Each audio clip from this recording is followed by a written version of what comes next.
irmãos, que a graça e a paz do nosso Senhor Jesus seja com todos, e mais um domingo, mais um dia do Senhor, e como eu sempre digo, sim, separados, mas unidos em um só propósito, em um só pensamento, que é glorificar e exaltar o nome excelso do nosso Redentor.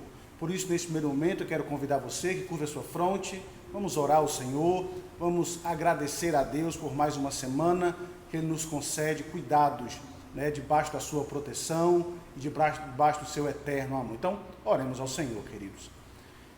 Graças te damos, ó Deus bondoso, por mais um domingo, por mais uma semana, Senhor, que se inicia, e te agradecemos porque o Senhor nos conduziu até aqui.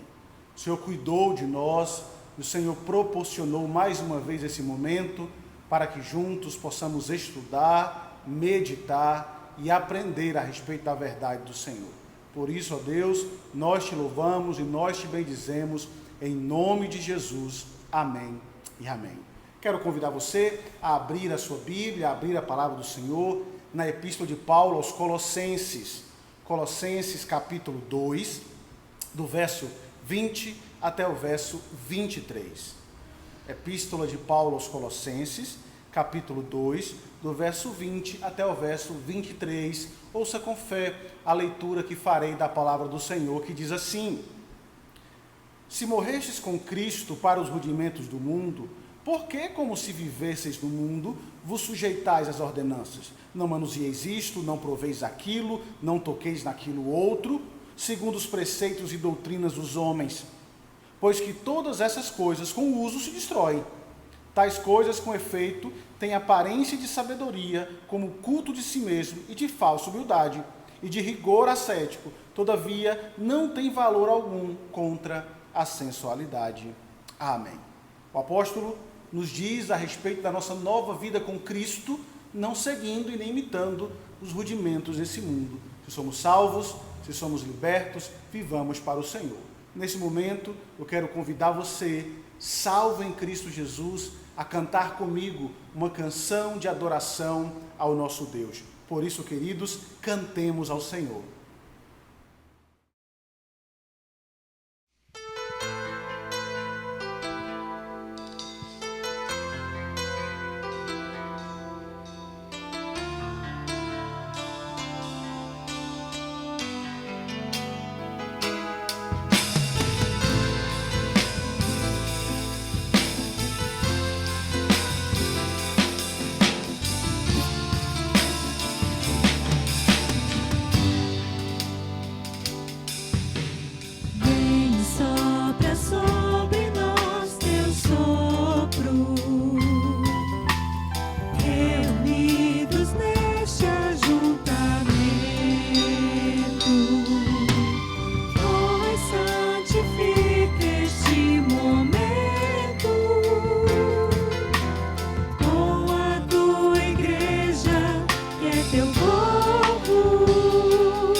Sobre nós teu sopro, reunidos neste ajuntamento,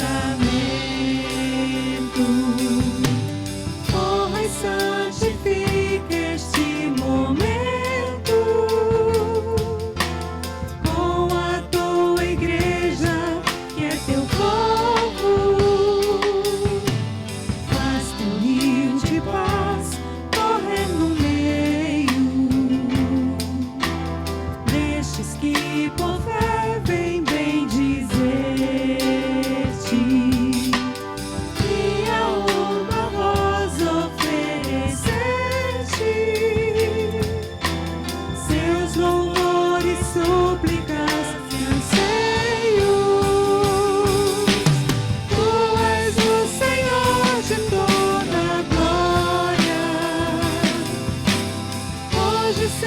sempre como foste outrora.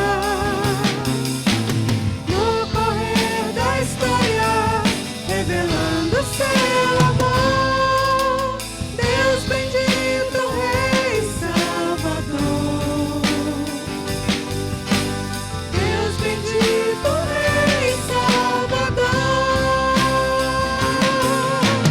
Tu és o Senhor de toda glória. Hoje e sempre como foste outrora. No correr da história, revelando seu amor. Deus bendito, Rei Salvador. Deus bendito, Rei Salvador. Deus bendito, Rei Salvador.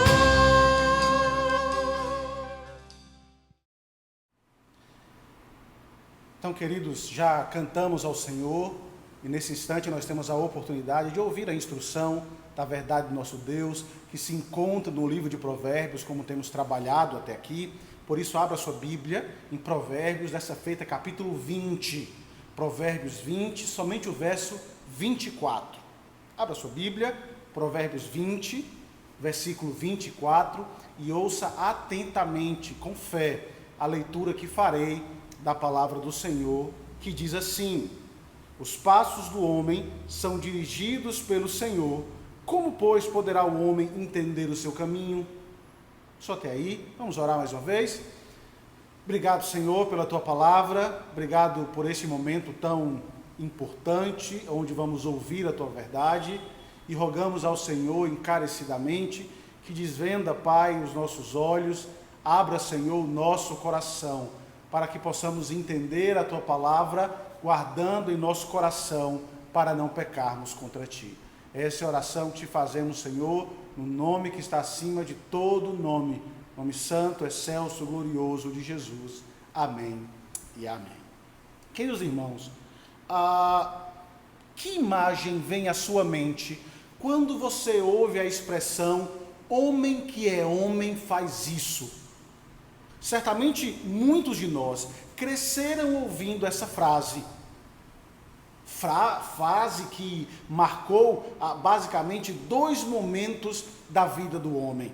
A primeira delas na infância, quando cobrados pelos nossos pais, nós ouvíamos: homem que é homem não chora, ou homem que é homem não faz isso.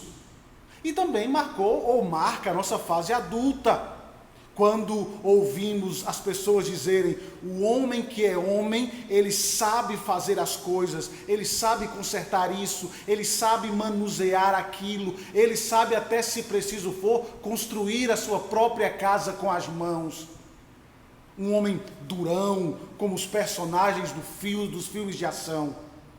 O certo é que nós já ouvimos muito essa frase ao longo das nossas vidas.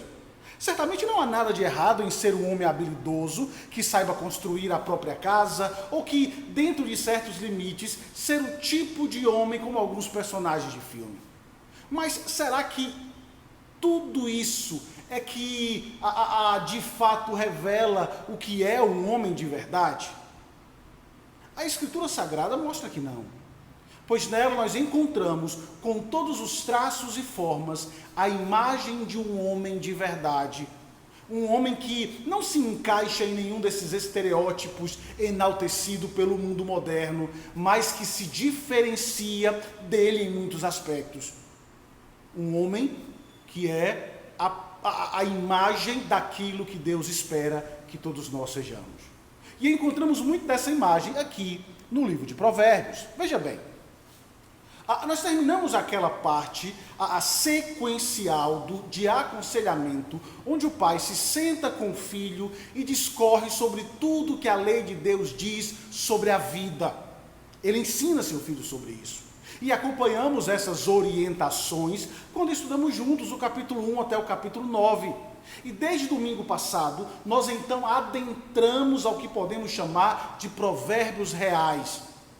Provérbios onde o autor sagrado, por meio de ditos curtos, traz à mente do seu filho e de todo leitor das Escrituras as implicações práticas ou os resultados produzidos pela lei de Deus no coração daquele que teme ao Senhor.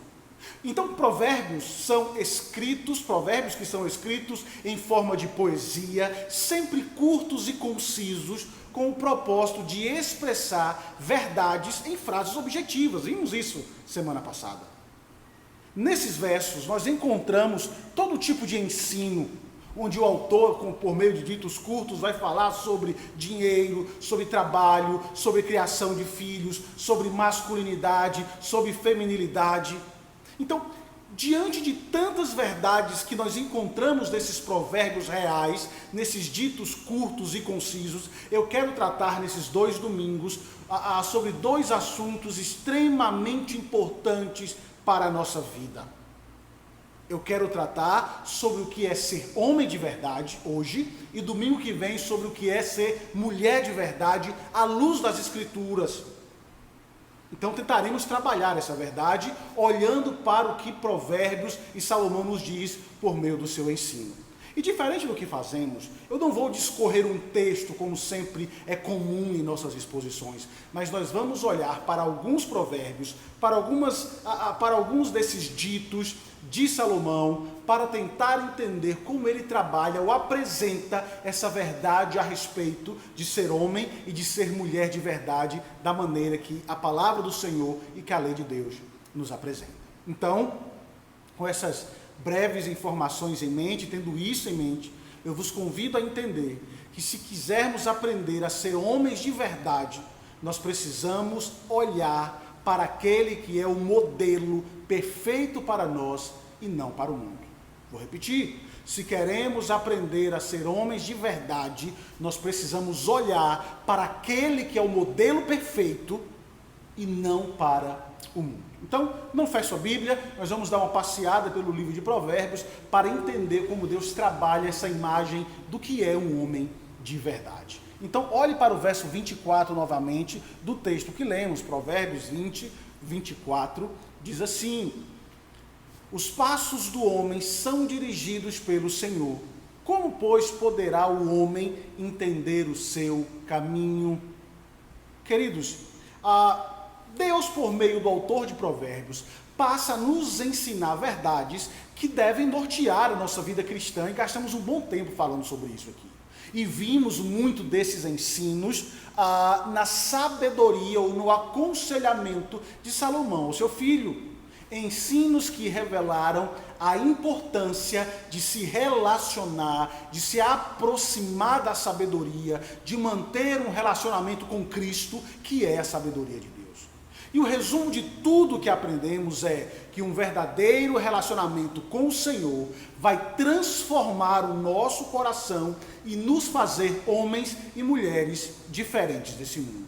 Homens que pensam e não agem como o mundo, mas segundo a verdade de Deus, porque entendemos ser ela a verdade para a vida.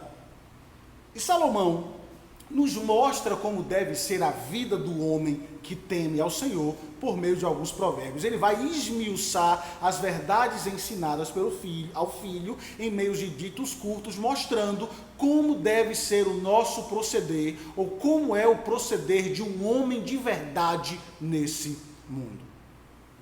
Como homens, nós temos grandes dificuldades em nossa vida. Olhando para tudo que já vimos aqui, nós não temos sim dificuldades de entender que a Escritura é a palavra de Deus, ou que ela contém a verdade para a vida. Nossa dificuldade, ou as dificuldades que nós temos, não estão relacionadas a esse entendimento, porque nós acreditamos e entendemos que a verdade de Deus é o manual para orientar-nos para a vida. A nossa grande dificuldade se dá em aplicar essa verdade ao nosso dia a dia, de como tudo isso deve impactar a minha vida social, familiar e profissional. Essa é a nossa grande dificuldade como homens. Nós temos homens nas igrejas que entram nelas domingo após domingo sem entender que a verdade crida e conhecida por ele não deve ser vista apenas nos seus momentos devocionais ou dominicais, sentados e frequentando as igrejas, mas deve ser vista, queridos, em toda a nossa vida. Deve repercutir e deve ser traduzida em cada ato, deve impactar as nossas ações, mudando a nossa forma de ver e de viver nesse mundo, fazendo de nós um homem de verdade, um homem bíblico. Só que é aí que nasce o problema. Como ser um homem de verdade para que vivamos corretamente nesse mundo, um mundo cheio de tentações e armadilhas para que agrademos a Deus? Como entender ou como aplicar essas verdades para que de fato possamos ser vistos como um homem de verdade? As respostas se encontram no ensino de um homem a seu filho aqui, nesse livro que nós estamos estudando.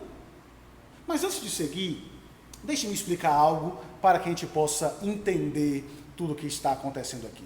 Talvez você que esteja me ouvindo nessa noite, você está pensando, não, hoje a mensagem é só para os homens, então eu não vou ouvir, não vou prestar atenção, porque se está falando para os homens, então deixe os homens ouvir, semana que vem já que é para as mulheres, então eu vou deixar para ouvir semana que vem. Não, a mensagem não é somente para os homens, mas para todos. Essa mensagem de hoje é para os nossos filhos, porque os meninos precisam ouvir e aspirar ser o tipo de homem que as Escrituras apresentam a eles. As meninas precisam ouvir para crescer com a certeza do que é um homem de verdade. As nossas irmãs solteiras precisam dessa mensagem porque precisam conhecer o tipo de homem com quem elas devem se casar. As esposas precisam dessa mensagem para, em oração, pedir a Deus por seus maridos. E sim, maridos, homens e pais, nós precisamos dessa mensagem porque nós precisamos entender, aprender, mudar, viver sendo exemplo para os nossos filhos, para as nossas esposas, para as nossas filhas, para todos aqueles que estão à nossa volta. Por isso essa mensagem é para todos. Eu convido você a acalmar o seu coração e atentar para tudo que vamos falar nessa noite. Se você não aprender a se tornar esse tipo de homem que a Escritura exige de nós, a sua postura poderá destruir o seu casamento, destruir a sua família, sua carreira e sua reputação. Ok? Então, entendido essa parte, nós podemos então seguir com essa visão bíblica a respeito do homem de verdade. E eu quero chamar a sua atenção sobre o porquê de ser tão importante entender esse tema. Porque quando se trata do que realmente significa ser homem, nós não lutamos apenas com a nossa falta de conhecimento para aplicar a verdade de Deus nas nossas vidas, mas nós lutamos também contra erros culturais que são apresentados pela nossa sociedade todos os dias e que nós vemos todos os dias e enfrentamos todos os dias em nossa vida. E podemos citar aqui 2 problemas muito rápidos que vão nos nortear e nos mostrar como nós temos sofrido dentro dessa sociedade que tenta oprimir ou mostrar que a masculinidade verdadeira é totalmente diferente daquilo que é pintada pela Escritura. Então, vamos lá. Nós temos um problema muito sério que nós enfrentamos dentro da nossa sociedade, que estão associados, na verdade, com termos como liderança, cabeça e auxiliadora. Termos que são ofensivos e rejeitados por alguns grupos, como, por exemplo, para o movimento feminista, um movimento radical que tem como objetivo destruir essas imagens por meio da revolução, como diz, por exemplo, a feminista Gloria Steinem, quando ela diz: pregamos uma revolução, não apenas uma reforma, é uma mudança mais profunda do que qualquer outra. Em resumo, esse grupo visa criar uma nova sociedade onde as condições restritivas sociais do passado sejam para sempre removidas da sociedade. E o triste é que esse movimento tem conseguido influenciar tanto a nossa sociedade que hoje são elas que ditam toda a forma de debate que vemos por aí. Como o próprio escritor disse, hoje o feminismo é a ideologia de gênero da nossa sociedade. Desde as universidades até as escolas públicas, da mídia até as forças armadas, o feminismo decide as questões, determina os termos de debate e intimida oponentes em potencial ao ponto do silêncio absoluto. E o triste, queridos, é que a instituição social que o feminismo tem mirado como uma das mais opressivas é a família tradicional. E por família tradicional, queremos dizer a estrutura familiar desenvolvida na sociedade ocidental sob a influência direta do cristianismo, da escritura sagrada, da verdade de Deus. Na família tradicional, pintada pela escritura, o homem é o cabeça do lar, é o responsável por prover as coisas necessárias para o sustento da vida. E grupos como esse levantam e odeiam a família nos moldes bíblicos. Por isso, seu objetivo é a destruição total da família tradicional. A feminista Roxane Dunbar disse claramente esse pensamento delas. Ela disse, em última análise, queremos destruir os 3 pilares da sociedade de classes e castas: a família, a propriedade privada e o Estado. Feministas buscam reverter a família tradicional e, no seu lugar, almejam uma instituição social radicalmente diferente daquela que é moldada segundo a Escritura Sagrada. E querendo ou não, queridos, esse movimento tem conseguido alcançar o seu objetivo. A feminização da família já foi estabelecida. E por feminização da família, eu quero dizer o moldar da família de acordo com as crenças e objetivos do feminismo.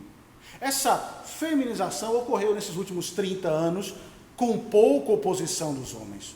Os homens sumiram amedrontados com as acusações feministas de sexismo, repressão, tirania e exploração. Claro que nós temos homens assim, mas não são todos. E como covardes, muitos homens fugiram diante de tais acusações e não tiveram a coragem de mostrar o contrário, que não é bem assim que as coisas acontecem. Nada parece ter aterrorizado mais os homens do que as encaradas e as palavras iradas de feministas. Homens têm falhado em sua postura de defender a verdade bíblica por puro medo. Agora veja bem, para que não fique aqui uma impressão errada, o que nós precisamos entender é que a Escritura não prega em nenhum momento a diferença entre um e outros, ou homens maiores do que mulheres. Não é isso que nós encontramos na verdade. Aos olhos do Senhor, somos todos iguais.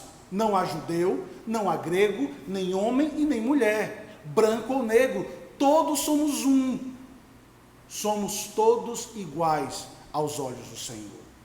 Ambos criados à imagem de Deus, dotados de características que foram impressas em nós pelo próprio Criador. Tanto homens e mulheres, todos nós temos capacidade de raciocínio, capacidade para amar, senso de justiça, somos todos iguais. Só que ao nos criar, o Senhor nos deu funções diferentes e precisamos aprender essa verdade para que vivamos para a glória dele. E nenhum grupo, nenhum movimento, nenhuma ideologia pode ter o peso de nos afastar da autoridade bíblica e da autoridade vista na criação por Deus e dada a nós. É nosso dever obedecer a Deus e não aos homens. Quem conduz a nossa vida é a palavra de Deus. E é nisso que muitos homens têm falhado, não sendo homens de verdade. Um outro problema que nós enfrentamos hoje é que está ligado a essa confusão promovida pelo feminismo e está ligada à imaturidade de muitos homens. Homens que parecem viver em uma eterna adolescência. Esse é o segundo problema que nós enfrentamos em nossa sociedade. Jovens, homens que simplesmente decidiram permanecer como um pré-adulto, preso entre a adolescência e a idade madura. Jovens que não amadureceram, homens que não amadureceram. Situação que foi chamada por alguns de a síndrome de Peter Pan. Uma escritora chamada Kay Imowitz tenta explicar esse fenômeno em seu livro chamado Amadurecendo, como a ascensão das mulheres transformou homens em meninos. Em seu livro, ela mostra que a ascensão das mulheres na sociedade fez com que os homens vivessem intimidados. Enquanto elas crescem, realizam seus trabalhos de forma extraordinária, bem feita, com todo cuidado, os homens se intimidaram, mostrando-se incapazes de lidar com as expectativas de adultos. E por isso optaram por não tentar. Optaram por viver na terra do nunca, onde eles não precisam crescer. Achei até interessante o que um escritor disse sobre esse medo dos homens. Ele disse assim: o caminho para a masculinidade responsável não é fácil, mas continuar um menino, sim. Lutar contra o Capitão Gancho, com os garotos perdidos, ou jogar horas de Call of Duty, que é um jogo de videogame, é extremamente emocionante. Mas assumir uma hipoteca, assumir a responsabilidade pelo sustento, pelo cuidado, pela liderança dos outros, é assustador. Se o mundo moderno está lhe derrotando, pelo menos ele pode ser o herói do seu próprio mundo de fantasia. A julgar pelo retrato de homens na mídia popular, não esperamos muito deles de qualquer maneira. O que esse autor está dizendo é que nesse mundo de faz de conta infantil, o homem pode lidar com seus inimigos. Basta ter um poder, basta ter uma super força, e se ele falhar, ele pode reiniciar tudo e começar de novo. Assim é o mundo de fantasia. Algo totalmente diferente do mundo real, onde temos que enfrentar os medos, temores, dificuldades e responsabilidades. E se falharmos, não tem como reiniciar e começar de novo, como se não tivesse acontecido nada. Na vida real, as feridas doem de verdade. É por isso que, por medo, homens preferem continuar sendo meninos. Homens preferem viver nessa eterna fantasia de uma juventude que parece que não quer mudar, a assumir a sua responsabilidade de ser um homem de verdade. Mas o que a Escritura nos mostra, queridos, é que um homem de verdade, que é homem, cresce, amadurece e luta para cumprir o seu papel. Homem que é homem entende que precisa deixar a fase de menino para se tornar um homem e assumir as suas responsabilidades. Hoje, o que temos são garotos de meia idade vivendo na casa dos pais, ou até mesmo casados, mas que passam o dia inteiro jogando videogame, sem responsabilidades de cuidar da sua família. Queridos, esses dois problemas que citamos, como passividade e infantilidade, não são dificuldades da nossa geração, ou entraram no mundo há pouco tempo, nessa década passada com a evolução, de forma nenhuma. Tudo isso é herança dos nossos primeiros pais. Desde que o pecado entrou no mundo, os homens não agem como devem agir. Ou são meninos passivos, ou tendem a ser dominadores egoístas. Vemos isso em Adão. Ora passivo, vendo a sua esposa ser enganada e não fazendo nada. Ora dominador, colocando a culpa na mulher quando Deus o chamou para prestar contas. O pecado, queridos, perverteu o sentido comum da criação. Ao invés de uma liderança amorosa, protetora, agora os maridos ou não agem ou governam suas esposas de maneira severa e dominadora. Essa natureza pecaminosa foi passada para nós e é muito presente em nossa sociedade. Mas veja, tudo isso, como eu disse, tem atrapalhado os homens de serem homens de verdade. Mas o que é ser homem de verdade? Quais são as implicações que precisam ser vistas em nós para que, de fato, demonstremos o que é ser um homem de verdade? A palavra do Senhor nos mostra. Deus nos diz em Provérbios, nesses ditos, sobre a nossa masculinidade, e como a verdade deve dirigir os nossos passos. E foi isso que o nosso texto inicial mostrou. O nosso texto inicial, Provérbios 20 e 24, disse: os passos dos homens são dirigidos pelo Senhor. Como, pois, poderá o homem entender o seu caminho? Veja que texto interessante. Tratar sobre masculinidade, queridos, é sempre muito difícil, porque não basta as dificuldades encontradas lá fora, ainda enfrentamos o preconceito do tema por muitos homens.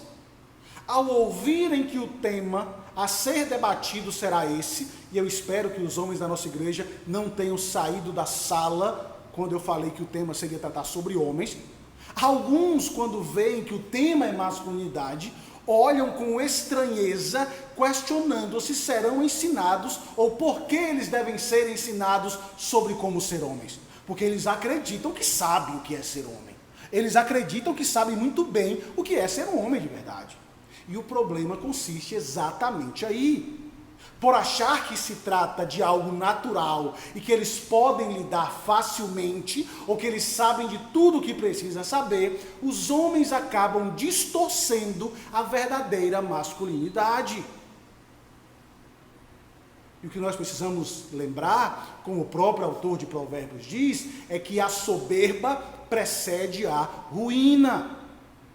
Sem humildade para aprender, a ruína é o que aguarda todo homem. Nós falharemos miseravelmente em nosso papel de glorificar a Deus com a nossa masculinidade. Enquanto vivermos, enquanto houver fôlego de vida em nós, nós nunca aprenderemos tudo o que precisa ser aprendido a respeito desse tema. Por isso devemos buscar em Deus, que nos criou, como diz o nosso próprio texto, que os passos do homem são dirigidos pelo Senhor. Precisamos buscar nele a verdade para entender como ser um homem correto, como ser um homem bíblico. Precisamos ter um relacionamento íntimo com o Senhor, ouvir os seus ensinos para agir como homem de verdade. E Salomão, em seus provérbios, nos aponta alguns caminhos. Não vamos tratar todos aqui, mas eu quero mostrar alguns caminhos apontados por Salomão como caminhos trilhados por um homem de verdade. Caminhos estes que encontram o seu destino final em Cristo, sendo ele o modelo perfeito de homem que nós devemos imitar. Então, vamos tentar olhar aqui alguns caminhos apontados por Salomão como caminhos trilhados por um homem de verdade. Então, eu quero convidar você, como eu disse, não fez sua Bíblia, nós vamos olhar alguns provérbios, alguns que já vimos, outros que não, mas eu quero tratar sobre esse tema olhando para o que Salomão nos diz em Provérbios. Então, primeiramente, olhe capítulo 5, que já estudamos, o verso 18 e o verso 19. Olha o que diz Provérbios 5, 18 e 19. Ele diz: seja bendito o teu manancial, e alegra-te com a mulher da tua mocidade, coça de amores e gazela graciosa. Saciem-te os seus seios em todo o tempo, e embriaga-te sempre com as suas carícias. O primeiro caminho para reconhecer ou saber se você de fato é um homem de verdade, apresentado por Salomão em Provérbios, está no fato de como você exerce a sua liderança e demonstra o seu amor para com a sua esposa. E o nosso texto que lemos de Provérbios 5 é interessante, porque a palavra traduzida aqui por embriagado é usada em outras partes do Antigo Testamento para um homem cambaleando na rua, e essa imagem é muito conhecida por nós, porque já vimos isso muito por aí, por um homem cambaleando pela rua embriagado, bêbado. Salomão se apropria deste termo, associando uma postura que nós devemos ter. Se outrora o mundo vê e rejeita esse tipo de pessoa que anda bêbado, embriagado, envergonhando todos ao seu redor, a sua própria família, ele se apropria desse termo e diz que a sociedade deve ver em você não um homem embriagado pelo álcool, mas um homem embriagado de amor pela sua esposa. Que cada passo seu, que cada palavra sua, que cada gesto seu revele esse sentimento que arde em seu coração por aquela que foi o amor da sua mocidade. Achei até interessante o que um autor disse, porque ele vai associar essa forma de andar, essa forma de viver, essa forma de se expressar àquilo que Cristo fez por nós lá na frente. Mas ele diz algo muito interessante aqui. Ele diz, esse conselho de amar a esposa não é um conselho trivial. É a séria sabedoria de Deus, porque como veremos mais tarde na Bíblia, o casamento finalmente aponta para o amor de Cristo e nossa alegria nele. E o mais impressionante sobre essa sabedoria aqui em Provérbios, proveniente dos tempos antigos, é que os casamentos naquela época poderiam ser arranjados por razões econômicas ou políticas, mas a Escritura varre tudo isso e deixa de lado e chama maridos e esposas a ficarem apaixonados uns pelos outros. Esse é o propósito. Unidos não por interesse, ou simplesmente por filhos, ou por qualquer outra coisa, mas unidos e ligados por causa do amor. Amor que vai encontrar, como ele mesmo diz, o seu fim em Cristo, a sua finalidade, o seu propósito. E é justamente isso que vemos ao longo da Escritura, porque ela constantemente nos alerta sobre o homem, sobre o seu amor por sua esposa e associa aquilo que foi visto em Cristo. Um homem que amará a sua noiva a ponto de dar a própria vida por ela. Hoje, olhando para Cristo, é isso que nós precisamos entender, nós aprenderemos como deve ser o amor que deve ser exercido dentro dos nossos lares. Como um homem de verdade vai proceder dentro do seu lar, dentro do seu casamento, amando a sua esposa. Como disse o escritor, o amor de Cristo é ao mesmo tempo um retrato de como amar o seu cônjuge e a sua fonte de força para fazê-lo. Se Cristo não for o nosso exemplo, nós não amaremos de verdade e amaremos por interesse. Se Cristo não for a nossa imagem, o nosso modelo, aquele que devemos imitar, o nosso amor será falho, fraquejará e será ministrado de maneira errada. É em Cristo que aprendemos o que de fato é amor. Somos chamados a amar sacrificialmente e a liderar as nossas esposas com todo amor e dedicação. E como isso é feito? Simples.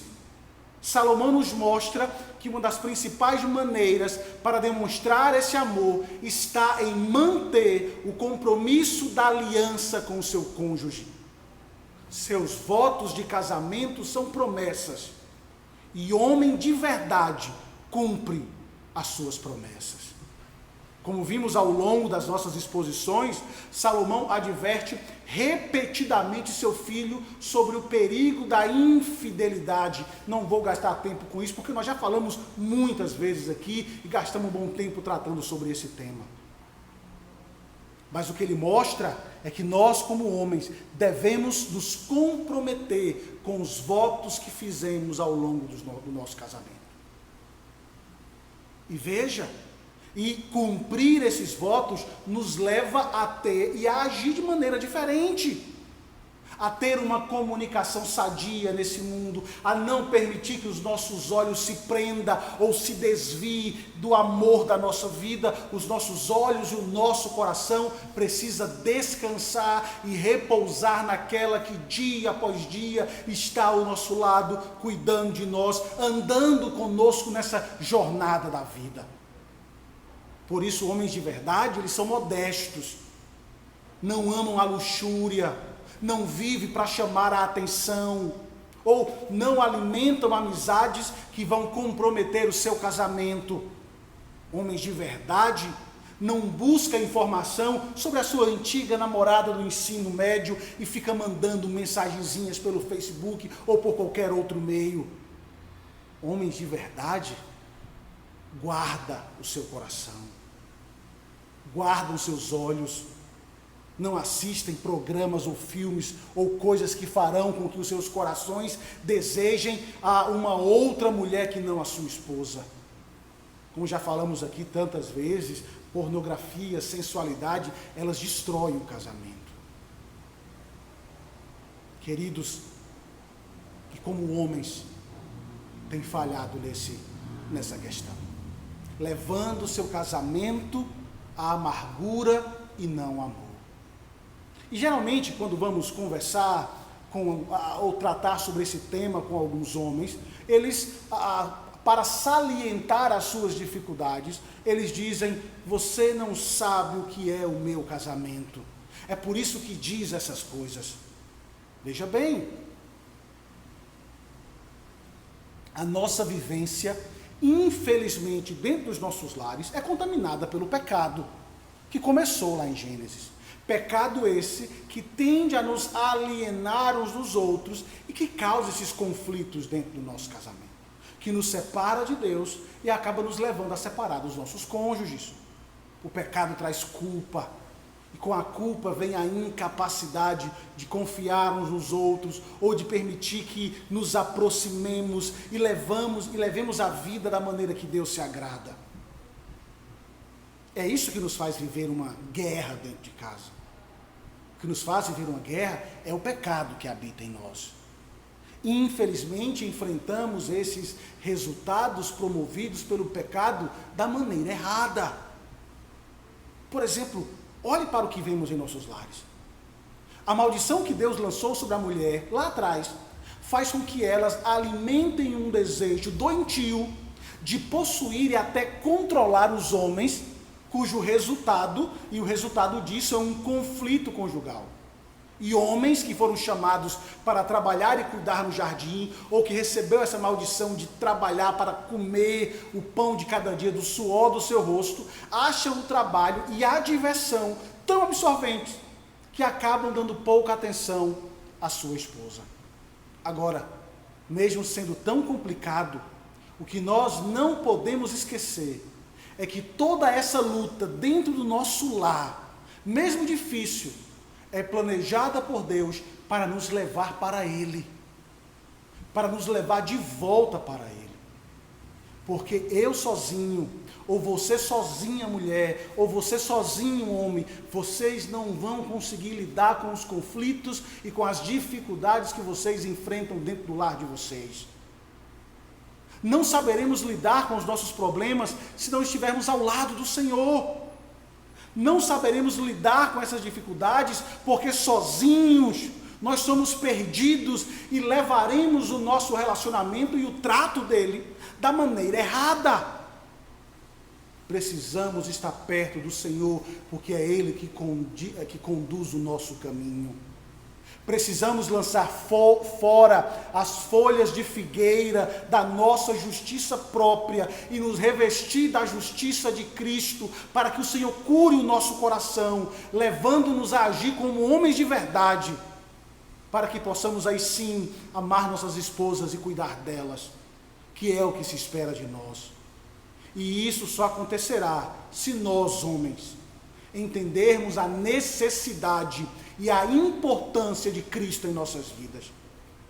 É andando com Ele, é aprendendo das suas palavras, é entendendo que ela precisa moldar a nossa vida, que seremos homens diferentes.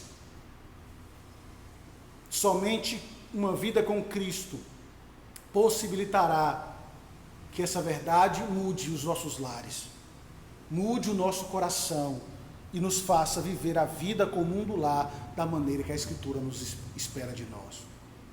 Homem que é homem, homem de verdade, ama a sua esposa. O segundo caminho para reconhecer um homem de verdade é visto em sua liderança e em seu amor por seus filhos. Olhe para Provérbios 13, 24, por favor. Abra sua Bíblia em Provérbios capítulo 13, verso 24. Lá diz assim: o que retém a vara aborrece o seu filho, mas o que o ama cedo o disciplina. Olha que interessante. O que o autor nos diz aqui é que homens de verdade amam seus filhos e mostram esse amor ensinando-os, ou ensinando o que é certo e o que é errado, ensinando sobre a sabedoria para a vida, e isso envolve discipliná-los se preciso for. A grande questão é que muitos olham para esse texto e vê neles uma forma arcaica de conseguir respeito e obediência dos seus filhos, uma forma ultrapassada de educar que deve ser abolida. Pensar assim, queridos, é rejeitar a sabedoria da Escritura, é rejeitar a sabedoria de Deus, é dizer que sabemos mais sobre criar filhos do que Deus que nos criou e nos formou do barro da terra. Na verdade, pensar assim só mostra o quanto somos ignorantes quanto às verdades de Deus e não vemos como a Escritura trabalha, principalmente aqui em Provérbios, essa ideia da correção, da disciplina e da condução dos nossos filhos. Deixe-me explicar isso melhor para vocês. Como ouvimos, todos os provérbios estão conectados, ou são ensinos, aplicação da sabedoria divina para o nosso dia a dia.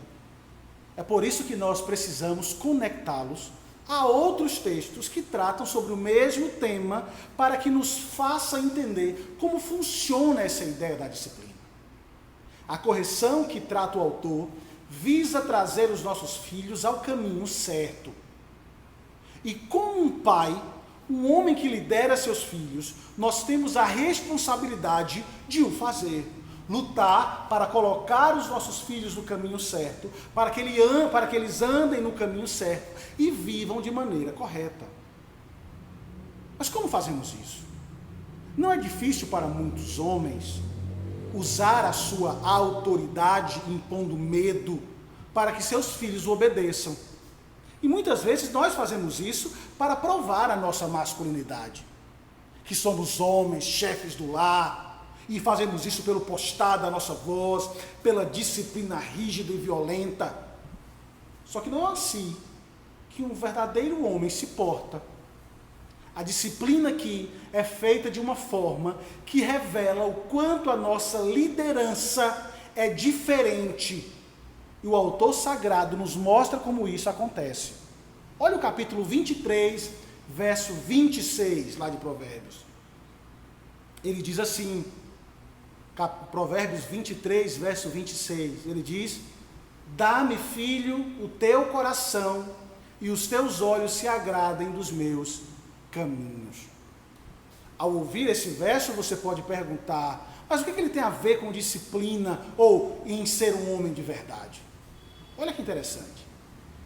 Esse versículo fornece a perspectiva por trás de toda a sabedoria passada de pai para filho. Nele, nesse verso, o pai simplesmente pede: filho, dá-me o teu coração. Porque ele sabe, o pai, ou deveria saber, que tudo que nós somos procede do coração. E ao ganhar o coração do filho, ele pode ensiná-lo sobre o que é certo e o que é errado. Ele poderá discipliná-lo e o filho entenderá que é para o seu bem. Esta é a aspiração principal de um pai, de um homem verdadeiro em relação ao seu filho. Todos os conselhos e ordens encontrados em Provérbios fluem dessa grande paixão, desse grande desejo, o desejo de um pai pelo coração do seu filho. A grande questão aqui é: ministrar ao coração dos nossos filhos deve ser feito a fim de obter um relacionamento de amor com eles e um vínculo compartilhado de fé com Cristo. É isso que nós devemos promover aos nossos filhos, ganhar o coração para que eles entendam o relacionamento que deve ter com o Senhor. Queridos irmãos, não podemos negligenciar essa verdade. Ou não podemos simplesmente deixar para lá a maneira que os nossos filhos têm conduzido a vida deles. Não podemos agir como muitos pais que se encontram no mundo passivos, que não visam o coração dos seus filhos, mas agem apenas para possibilitar o externo. E quando mais tarde eles se enveredam pelo caminho da rebelião, ficam se perguntando: onde erramos? Erramos por não buscar o coração. Erramos por não ganhar o coração. Erramos porque permitimos tudo, porque permitimos que o mundo semeasse no coração deles todo tipo de pecado, enquanto nós, homens, como pais, deveríamos ensinar a verdade, instruí-los sobre a verdade, semear a verdade no coração deles. Negligenciamos o nosso papel e deixamos que o mundo livremente semeasse ao coração deles as verdades malditas do mundo de pecado. Devemos semear a verdade enquanto ainda há tempo, porque um dia eles sairão de casa e tenha certeza, eles vão encontrar todo tipo de tentação e ataque à fé que é possível nesse mundo. A cultura vai tentar destruir tudo que você ensinou sobre a verdade. E se a verdade não estiver no coração deles, dos nossos filhos, o mundo vai seduzi-los. E a única esperança que pode nos acalmar neste fato está em Cristo ser amado por eles. Se nós, como pais, ensinamos nossos filhos a ter uma paixão pela glória de Cristo e uma consciência viva das realidades que o Evangelho fornece, se o coração deles estiver cativo a essa verdade, eles vão fugir das tentações, eles vão resistir o mundo, olhando para a glória do seu Redentor. É por isso, queridos irmãos,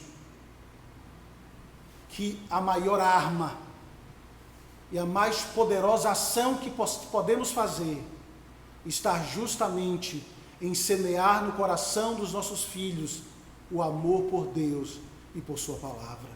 A verdade a respeito do Evangelho da graça, que só será semeado se de fato você, pai, ganhar o coração do seu filho. E a razão pela qual nós devemos ganhar o coração deles é para que possamos guiá-los a Jesus. Esse é o nosso objetivo quando lemos a Bíblia com eles, quando oramos com ele, ou quando vivemos a vida comum do lar juntos. Quando mais transmitirmos quando mais transmitirmos a própria alegria em Cristo para eles, mais eles poderão ver a realidade da verdade que seguir a Cristo, que ter o coração nele é o melhor para as suas vidas. Devemos levar nossos filhos ao Senhor, para que eles tenham a oportunidade de ouvir o Senhor dizer: vinde a mim. Devemos deixá-los ver a luz de Cristo em nossas vidas, como homens, em nossas mentes, em nossa paixão por Ele, em nossas atitudes, para que eles possam desejar servir o mesmo Deus que nós servimos. Você tem feito isso, pai? Você tem feito isso, homem, em seus atos, na maneira que você trata a sua esposa, na maneira como você conduz os seus negócios? Você tem demonstrado ao seu filho um amor por Deus que o faça querer imitá-lo? Nós precisamos fazer isso, porque se de fato eles amarem ao Senhor, eles não andarão nas trevas, mas verão a luz da glória do nosso Senhor. Esse é o objetivo final e a maior motivação para nós, homens, abrirmos o nosso próprio coração ao Senhor, para que Cristo se torne atraente em nós, sendo visto pelos nossos filhos, e eles então vivam e desejem viver essa verdade. Mas Salomão também nos leva a uma terceira questão, que para nossa vergonha trata com questões profundas em nós. Nos mostra que homem de verdade luta por ser disciplinado nas mais diversas áreas da vida. O terceiro caminho apontado por Salomão é que homens de verdade lutam por ser disciplinados nas mais diversas áreas da vida. Veja o que ele diz em Provérbios 25, verso 28, por favor. Ele diz: uma pessoa que não controla o seu temperamento é como uma cidade cujo muro é derrubado. Um dos principais ensinos de Provérbios é que homens de verdade sabem como controlar o seu apetite, ou o seu temperamento, os seus desejos por dinheiro, por poder, por status, por comida, por tudo. Um homem de verdade luta por ser autocontrolado. E é isso que ele mostra no texto. Olha o exemplo que ele dá. Que um homem descontrolado é como uma cidade sem muro. Uma cidade que é vulnerável a qualquer ataque. E o inimigo sabe onde nos atacar, como nos atacar. Ele flerta com os nossos desejos. E ele já tem destruído muitos homens pelos apetites deles. E isso pode ser visto em diversas áreas da vida do homem. Como, por exemplo, o orgulho. Os homens têm um apetite, de acordo com Provérbios, de ser orgulhosos, estando sempre certo aos seus próprios olhos. Homens teimosos, que nunca estão errados, ou que não gostam de ouvir que estão errados, que não gostam de escutar as outras pessoas têm a dizer para apontar o seu erro. Mas homens de verdade são disciplinados quando se trata do orgulho, porque eles sabem que Deus dá graça aos humildes, como diz Provérbios 3:34. O antídoto para lidar com esse problema é confiar no Senhor e receber conselhos sábios dele, da sua palavra e de pessoas que nos amam. É assim que nós devemos viver, deixando o orgulho de lado e aprendendo a reconhecer os nossos próprios erros. Se isso não acontece em sua vida, você está perdido. Você fracassará em sua caminhada.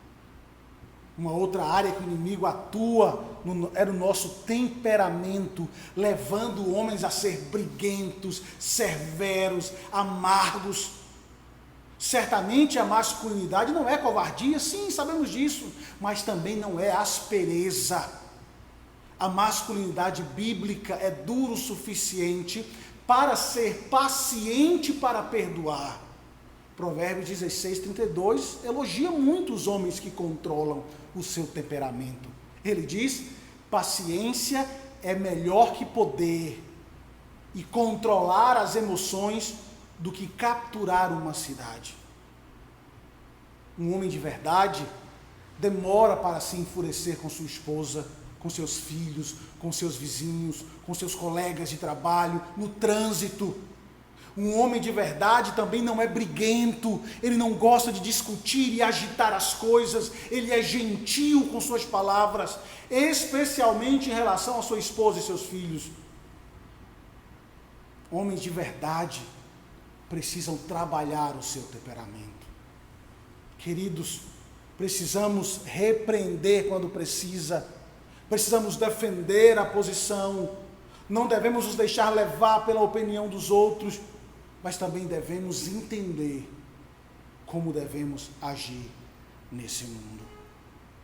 Uma última questão que o inimigo age para que sejamos conduzidos para deixar de ser um homem de verdade, ou não agir como um homem de verdade, está ligada ao fato de que nos importamos demais com o que os outros falam e não do que Deus exige de nós.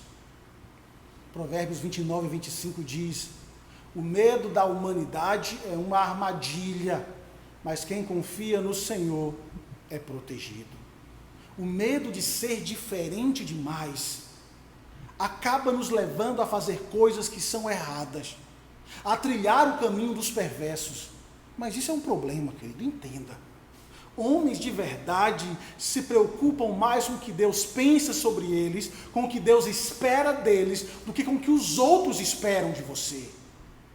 A pressão de colegas, às vezes, nos faz ser homens estúpidos que fazem coisas estúpidas. Mas homens reais, homens bíblicos, não são controlados pelo que o mundo diz, pelo que os outros dizem. Homens de verdade são guiados por aquilo que Cristo diz. Precisamos confiar em Deus. Precisamos ouvir a sua instrução. Precisamos ouvir a sua verdade e obedecê-lo, porque obedecê-lo é melhor do que tudo. Então veja, homens de verdade lutam por ser disciplinados em sua vida. Luta por amar e liderar seus filhos e por amar e liderar as suas esposas. A grande questão é, nós temos conseguido agir assim em nossa casa, em nosso casamento, em nossa família, em nossa caminhada pelo mundo? Tenho certeza que, como pecadores que somos, nós falhamos em tudo. E muitas vezes em nada parecemos com essa imagem de homem que a Escritura pinta para nós. Falhamos em amar nossas esposas, em manter nossos votos. Falhamos miseravelmente em cuidar dos nossos filhos, do coração dos nossos filhos. Falhamos em ser disciplinados, porque constantemente nos pegamos cedendo aos desejos que deveriam ser mortificados a cada dia em nosso coração, não é verdade? E diante de tanta falha, o que será dos homens? O que será de nós? O que será das nossas casas, dos nossos filhos? E por mais que seja desesperador entender o quanto falhamos, a mesma Escritura que mostra o nosso erro, aponta para nós onde reside a esperança, e a esperança para ser um homem de verdade. Reside em entregarmos o nosso coração ao único e verdadeiro homem, pai e esposo que existiu nesse mundo. Precisamos de Cristo, andando ao lado dele, para que possamos nos tornar um homem como ele foi. Homem que é homem de verdade, olha e busca em Jesus a força para continuar ou para ser um homem bíblico. Devemos olhar para ele, para ver o que significa ser um homem de verdade. E Jesus é o nosso exemplo. Jesus é o exemplo que Deus estabeleceu para que pudéssemos olhar e para que pudéssemos imitar. Ele é a figura da masculinidade apresentada em Provérbios. Ele viveu a verdadeira sabedoria. Ele cresceu em sabedoria. Ele foi o homem que amou a sua noiva a ponto de dar a sua vida para redimi-la. Ele foi o homem que tomou o coração dos seus filhos em suas mãos e vem cuidando dele até hoje, perdoando quando cai, disciplinando quando necessário for. Um homem que não cedeu às tentações, porque da sua boca nunca saiu uma palavra torpe, mostrando-se sempre obediente ao seu Pai Celeste. Portanto, queridos, somente através de Jesus é que nós podemos ver o que é a verdadeira masculinidade. Querido irmão, você não será um homem de verdade se você não se relacionar com Cristo intimamente. Se não abandonar o seu orgulho, se não se ver como alguém que precisa de mudança. Para ser um homem de verdade, você precisa daquele que foi o exemplo em seu coração, mudando você. Você precisa voltar-se para a Escritura. A situação dos nossos lares e da nossa sociedade urge para que voltemos à palavra de Deus, para entender o fato do que é um homem bíblico de verdade. Um homem que honra em primeiro lugar a Deus, o Criador, servindo ao Senhor, vivendo constantemente para agradá-lo, como é descrito em toda a palavra. Devemos resgatar o padrão bíblico de masculinidade e vivê-la como bons soldados de Cristo. Não na imaturidade de homens que não querem crescer, ou na passividade de homens que não sabem liderar, que não sabem governar e que se amedrontam com todas as vozes ferozes desse mundo. Não. Nós precisamos enfrentar as retaliações da sociedade que dia após dia corre para destruir a família, para afastar aquilo que devemos ser, para mudar os princípios da criação. E só faremos isso se estivermos fiados no Filho unigênito do Pai, se nos escondermos em nossa rocha eterna. Somente assim nós estaremos prontos para exercer o nosso papel, glorificando o Criador, porque para isso fomos criados.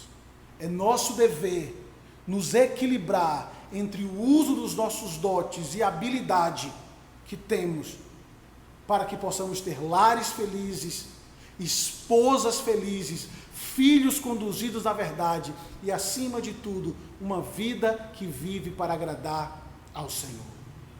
O propósito de Deus para a sua criação é que sejamos homens de verdade.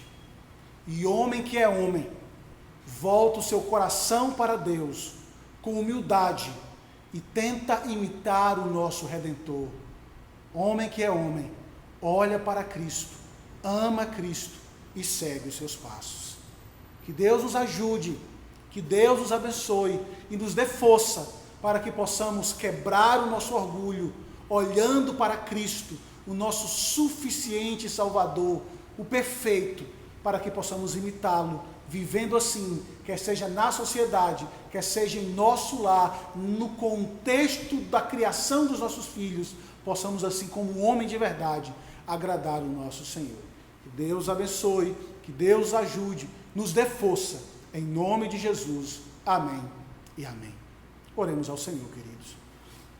Graças te damos, ó Deus bondoso, por mais essa oportunidade que tivemos de ouvir a sua palavra. E rogamos a ti, ó Pai, encarecidamente, dai-nos força, porque falhamos. Falhamos, ó Deus, por negligência, por não agir, por passividade, por não exercer o nosso papel como deveríamos exercer, por deixar que o mundo determine como a família deve ser, ou qual devem ser os nossos papéis. Perdoa-nos, ó Pai, porque como homens falhamos amedrontados e fugimos das nossas responsabilidades. Perdoa-nos quando não amadurecemos ou lutamos por não amadurecer, vivendo a meninice para sempre.